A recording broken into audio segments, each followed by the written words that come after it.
With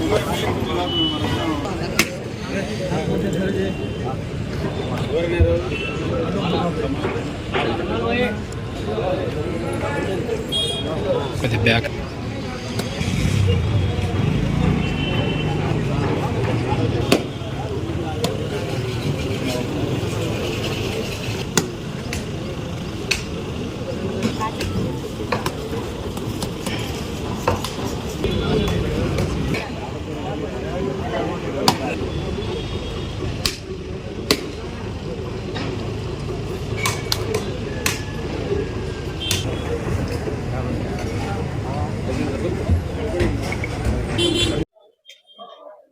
యథాలాపంగానే మళ్ళీ ఈరోజు కూడా మేము విశ్వోదయంతోనే అభివృద్ధి పదంతోనే మిమ్మల్ని పలకరిస్తూ ఉన్నాం. ఈ వైఎస్ఆర్ కాంగ్రెస్ పార్టీ అధికారంలోకి వచ్చిన తర్వాత ప్రొద్దుటూరు పట్టణానికి ఇది ఆనవాయితీ అయిపోయింది. ప్రతినిత్యం 365 రోజులు, ఏ 60 రోజులు మినహాయిస్తే 300 రోజులు మేము ఈ పట్టణంలో, ఈ నియోజకవర్గంలో ఏదో ఒక చోట మౌలికమైనటువంటి వసతులు కానీ, ప్రజలకు అవసరమైనటువంటి అభివృద్ధి కానీ అందించే విషయంలో మిమ్మల్ని ప్రతిరోజు, ప్రతినిత్యం, ప్రతి ఉషోదయం మిమ్మల్ని పలకరిస్తూనే ఉన్నాం. దీనికి మేము చాలా సంతోషపడతా ఉన్నాం, చాలా గర్వపడతా ఉన్నాం.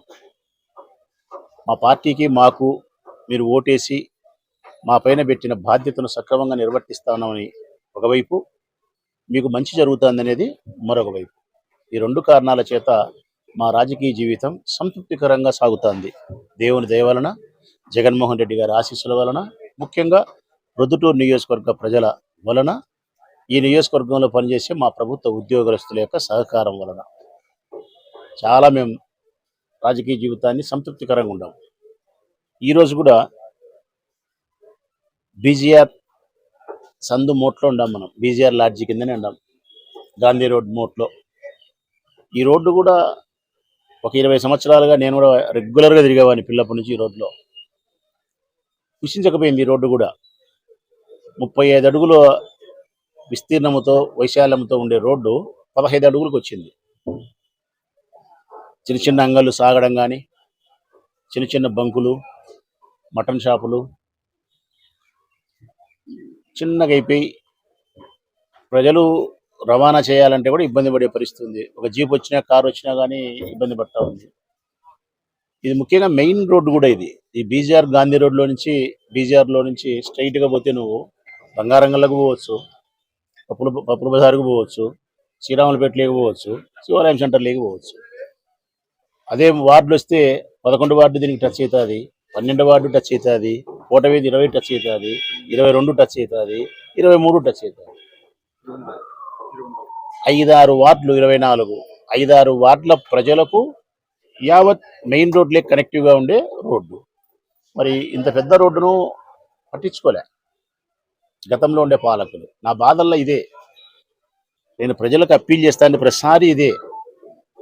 మేము చేసిన అభివృద్ధి ఒకవైపు చెప్పే ప్రయత్నం చేస్తా ఉన్నా. నేను గత పాలకులకు, ఈ వైఎస్ఆర్ కాంగ్రెస్ పార్టీ జెండా పట్టిన మాకు ఉండే వ్యత్యాసాన్ని గమనించమని వినయపూర్వకంగా విజ్ఞప్తి చేస్తా ఉన్నా. మీరు ఆ వ్యత్యాసాన్ని గమనించగలిగితే, నేను మీ పట్ల ప్రవర్తించిన బాధ్యతాయుతమైనటువంటి బాధ్యతకు మీరు అది గుర్తించగలిగితే 100,000,000 వందనాలు, సంతృప్తి పడతాం మేము. గ్రహణం పట్టింది అది ఊరికి, అభివృద్ధికి, ప్రొద్దుటూరు పట్టణానికి అభివృద్ధికి గ్రహణం పట్టింది అది. గత పాలకుల యొక్క పరిపాలనలో, తెలుగుదేశం పార్టీ పరిపాలనలో, నంద్యాల వరదరాజరెడ్డి గారి పరిపాలనలో ఆ గ్రహణం వీడింది. ప్రొద్దుటూరు యొక్క గ్రహణం, అభివృద్ధికి పట్టిన గ్రహణం వీడింది వైఎస్ఆర్ కాంగ్రెస్ పార్టీ వచ్చిన తర్వాత. అందుకే ఇటువంటి రోడ్లన్నీ కూడా సరికొత్త హంగులతో అందమైనటువంటి రోడ్లుగా తయారవుతూ ఉన్నాయి. నెహ్రూ రోడ్డు, వరదరాజరెడ్డి గారి ఆఫీసు ఉండే రోడ్డు అందంగా తయారు చేసినాం.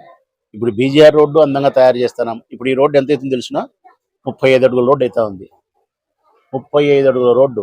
మీరు ఒక్కసారి ప్రజలే ఆలోచించండి. 15 అడుగులు ఉండే రోడ్డును 35 అడుగులు చేయగలుగుతున్నాము.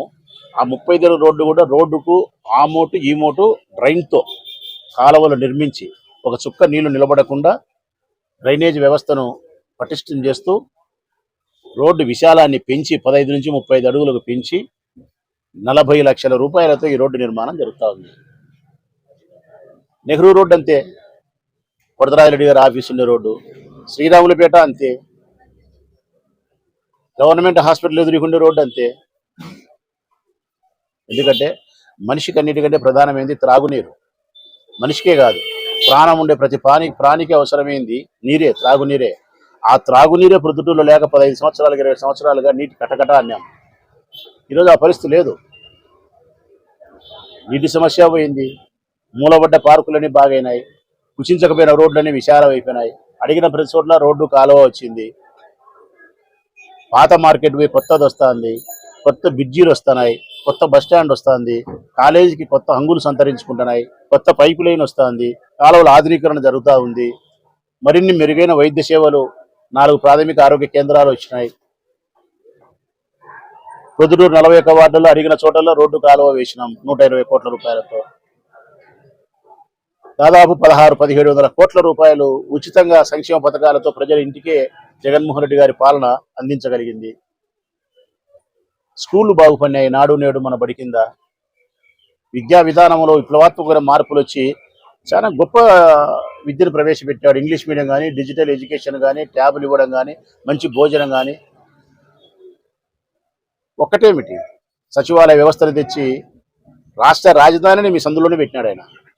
రాష్ట్ర రాజధాని తెచ్చి మీ సందులోనే, మీ వీధిలోనే, నువ్వు RDO office, MRO office, municipal commission కలవాల్సిన అవసరం లేకుండా పరిపాలన సులభతరం చేసినాడు ప్రజలకు. గాంధీజీ కలన కలలను, గ్రామ స్వరాజ్యాన్ని తీసుకొచ్చి పెట్టింది వైఎస్ఆర్ కాంగ్రెస్ పార్టీనే, జగన్మోహన్ రెడ్డి గారే. వాలంటరీ వ్యవస్థని తెచ్చి ఇంటింటికి ఒక మంచి మనవరాలను, మంచి మనవన్ని సేవకునిగా ఏర్పాటు చేసి ప్రభుత్వ పథకాలను మీకు అందించడానికి, వివరణ చేసేదానికి ఒక మంచి సేవకులు పెట్టినాడు. నిష్పక్షపాతమైన పాలన, అర్హత ఉండే ప్రతి ఒక్కరికి సంక్షేమం అందుతూ ఉంది. ఇవన్నీ గత పాలకులకు, జగన్మోహన్ రెడ్డి గారి పాలనకు, ప్రొద్దుటూరు ఉండే గత తెలుగుదేశం పార్టీ నాయకులకు నేటి మాకు ఉండే వ్యత్యాసాన్ని మీరు గమనించి, ఆ వ్యత్యాసములో మేము చెప్పేది నిజమైతే రేపు జరగబోయే ఎన్నికల్లో ఏకపక్షమైన తీర్పుతో 1,00,000 ఓట్లతో వైఎస్ఆర్ కాంగ్రెస్ పార్టీని గెలిపించమని మనస్ఫూర్తిగా చేతులెత్తి నమస్కరించి ప్రార్థిస్తా ఉన్నా.